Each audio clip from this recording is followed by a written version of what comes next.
Pidana penjara seumur hidup menanti para koruptor yang merugikan negara lebih dari 100 miliar rupiah.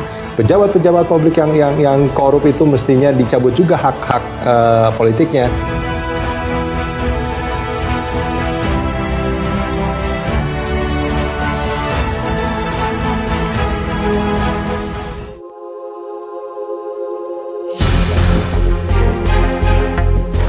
Assalamualaikum warahmatullahi wabarakatuh.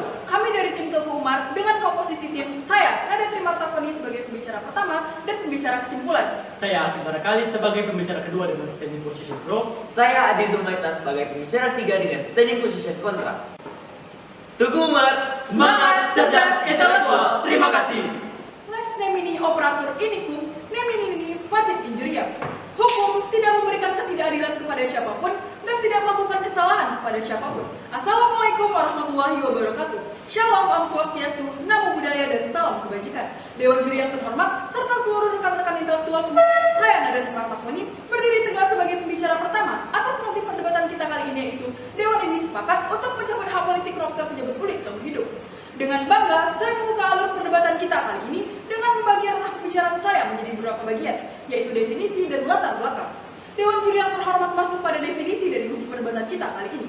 Hak politik. Hak politik adalah hak yang dimiliki setiap orang yang diberi hukum untuk meraih, merebut kekuasaan, kedudukan dan kekayaan yang berguna bagi dirinya.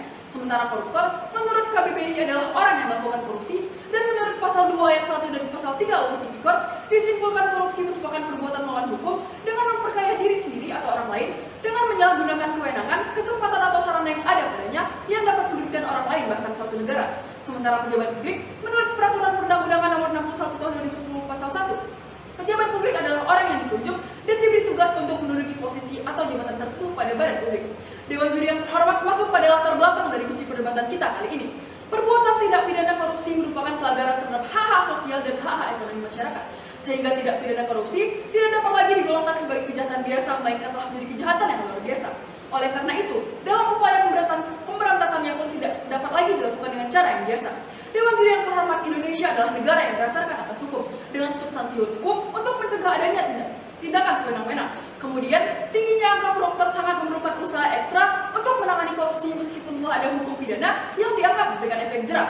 Namun di sisi lain, perampasan hak politik para pejabat publik seumur hidup benar-benar merampas hak asasi para koruptor secara absolut.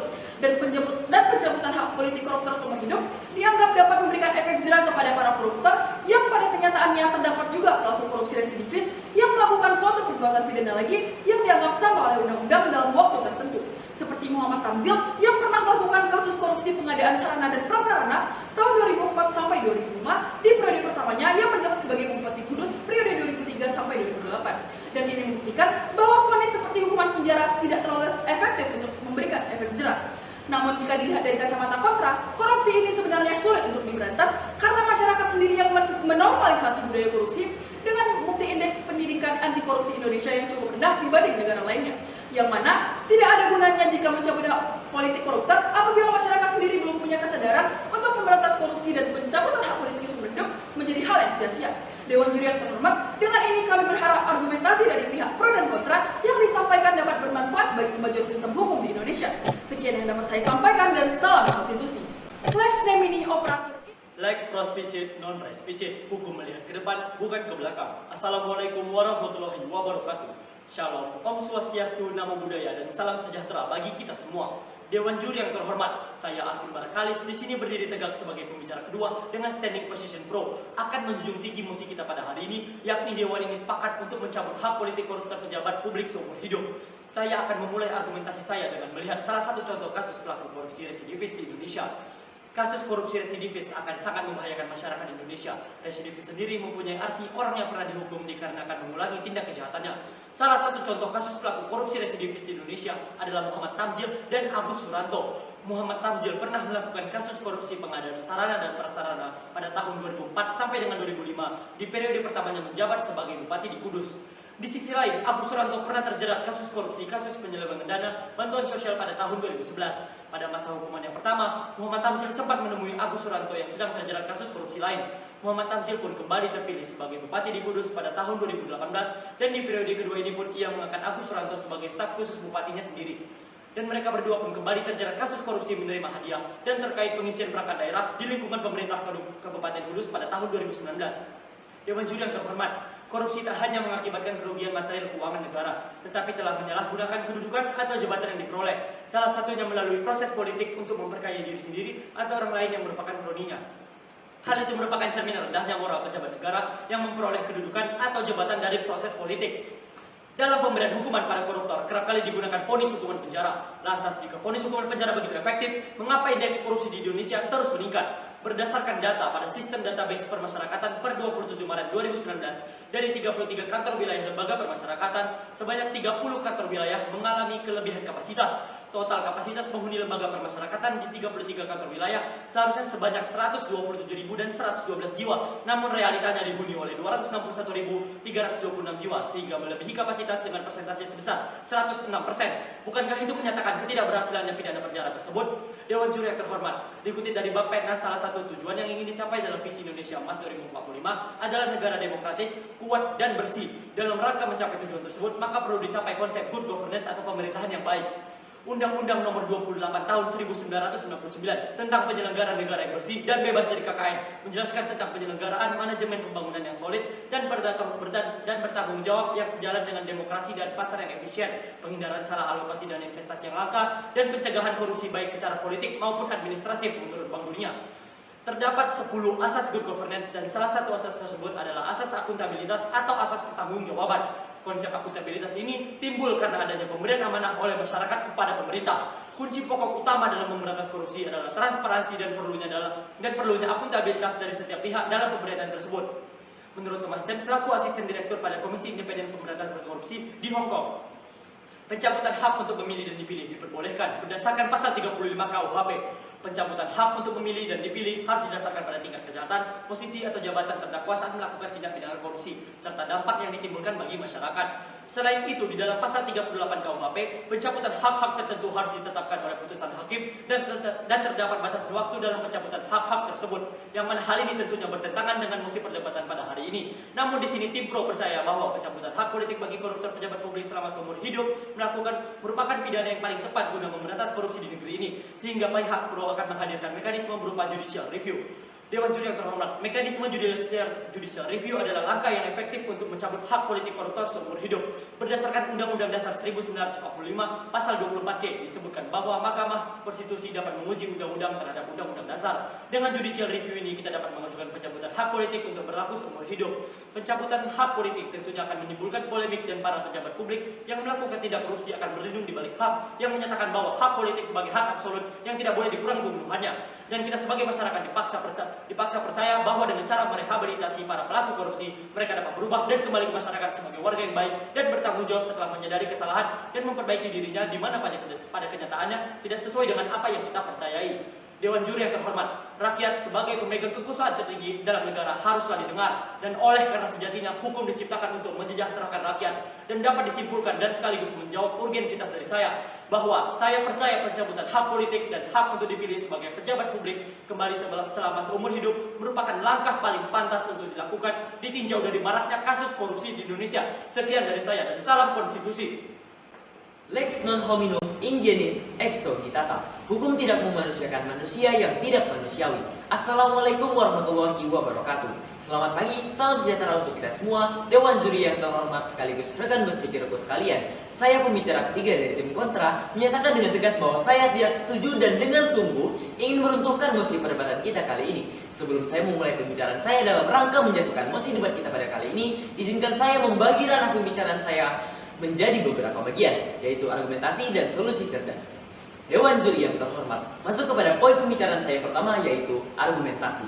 Pertama, keefektivitasan regulasi yang berlaku sekarang sebenarnya dipengaruhi oleh kurang tegasnya pemerintah dalam menangani kasus korupsi tersebut.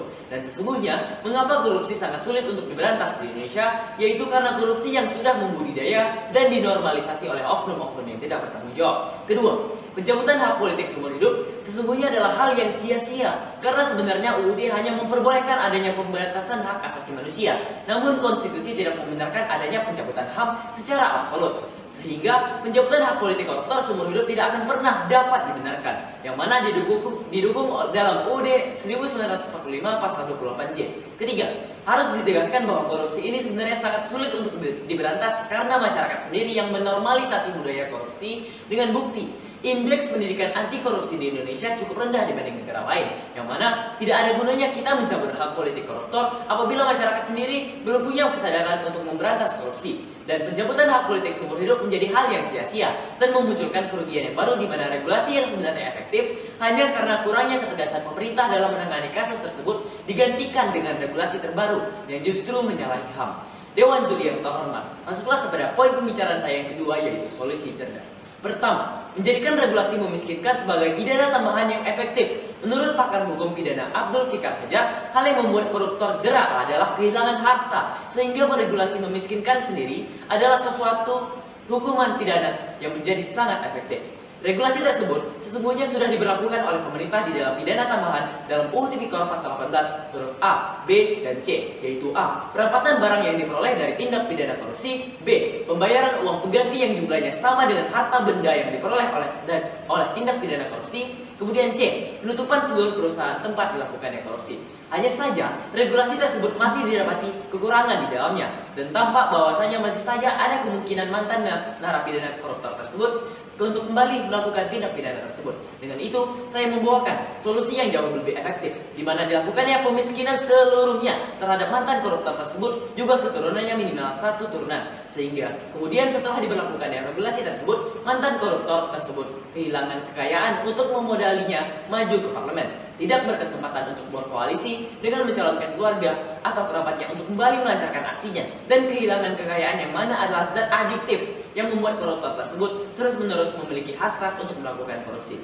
Kedua, memperlakukan pendidikan anti korupsi terhadap mantan koruptor juga generasi muda mendatang. Saya yakin dan percaya bahwasanya tindakan korupsi yang membudidaya di masa kini yang mengakibatkan korupsi di Indonesia menjadi sangat sulit untuk diberantas adalah sesungguhnya karena pendidikan sendiri. Dapat dibuktikan dengan data yang ada bahwasanya negara yang memiliki indeks korupsi terendah berbanding lurus dengan negara yang memiliki tingkat pendidikan tertinggi di dunia. Hal ini membuktikan bahwa pendidikan adalah sesuatu yang sangat penting. Dengan itu, saya akan menyampaikan mekanisme pendidikan anti korupsi, yaitu pertama, diberlakukannya pola hidup anti korupsi terhadap mantan narapidana koruptor. Pendidikan tidak hanya dapat dilakukan secara langsung di tempat khusus. Pendidikan anti korupsi juga dapat diberlakukan dengan pembiasaan pola hidup terhadap mantan narapidana korupsi, seperti pendidikan tidak langsung melalui iklan anti korupsi, selebaran anti korupsi, penjelasan dan seminar khusus anti korupsi, dan sebagainya. Kedua, penerapan gaya hidup yang bersih dan hemat. Indonesia memiliki indeks perspektif korupsi yang cukup tinggi. Hal ini disebabkan oleh masyarakat yang menormalisasikan budaya korupsi yang ada di Indonesia. Kami percaya hal inilah menjadi alasan utama Indonesia sangat kesulitan untuk memberantas korupsi. Oleh karena itu, sebagai tindakan pencegahan agar budaya ini dapat dihentikan, diperlukan adanya pendidikan khusus dan dengan program-program khusus juga pembiasaan lifestyle yang berbeda terhadap generasi muda penerus bangsa, seperti edukasi untuk melakukan pola hidup hemat dan menghindari hal-hal yang berbau hedonisme, yang mana menjadikan kesenangan atau kekayaan sebagai tujuan utama dalam hidup. Dengan itu, saya percaya mekanisme ini sangat efektif untuk menjawab misi kita kali ini. Dewan Juri yang terhormat, Indonesia adalah negara hukum di mana hukum adalah suatu yang mengatur, mengikat, dan menertibkan. Sehingga dalam pembentukan regulasi tidak boleh salah langkah dan harus sangat teliti. Dengan argumen yang saya bawakan, saya berdiri tegak untuk menentukan misi kita kali ini dan percaya bahwasanya saya menjadikan solusi yang paling efektif sebagai langkah yang tepat untuk memberantas korupsi. Terima kasih. Salam konstitusi. Assalamualaikum warahmatullahi wabarakatuh. Dewan Juri yang kami hormati, rekan intelektual serta pemerhati hukum yang berbahagia, telah usailah perdebatan kita kali ini. Saya Nadatul Martafoni, selaku pembicara pertama akan menyampaikan closing statement terkait mosi perdebatan kita kali ini dari sudut pandang pro dan kontra, di mana pihak pro mengatakan bahwa vonis seperti hukuman penjara tidak terlalu efektif untuk memberikan efek jerak. Pelaku korupsi bisa saja menjalani hukuman tersebut karena memang ia dihukum untuk menjalani itu, bukan karena ia memiliki motivasi untuk berubah dan tidak melakukan korupsi lagi. Pencabutan hak politik, khususnya hak untuk dipilih sebagai pejabat publik kembali adalah bentuk hukuman yang pantas terhadap pelaku korupsi. Kemudian Dewan Juri yang terhormat, pencabutan hak untuk memilih dan dipilih diperbolehkan berdasarkan pasal 35 KUHP.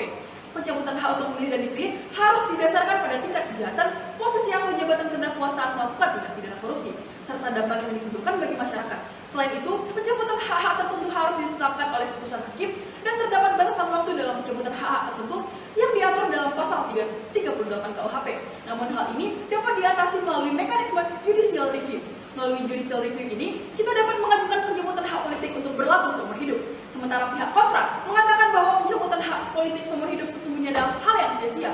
Karena sebenarnya Undang-Undang Dasar hanya memperbolehkan adanya pembatasan hak asasi manusia. Namun konstitusi tidak membenarkan adanya perampasan hak secara absolut. Sehingga penjemputan hak politik koruptor seumur hidup tidak akan pernah dapat dibenarkan, yang mana dibuktikan dalam Undang-Undang Dasar tahun 1945 pasal 38J. Kemudian pihak kontra memberikan solusi cerdas berupa pemberlakuan regulasi memiskinkan koruptor pejabat publik dengan lebih efektif, serta dengan menerapkan pendidikan anti korupsi. Untuk itu, kami berharap sistem pemidanaan bagi koruptor pejabat publik semakin efektif. Sekian yang dapat saya sampaikan dan salam konstitusi. Jalan-jalan ke kota Kampar. Tidak lupa membeli lapet bugis. Terima kasih dari Tuku Umar. Sekian dan salam konstitusi. Assalamualaikum warahmatullahi wabarakatuh.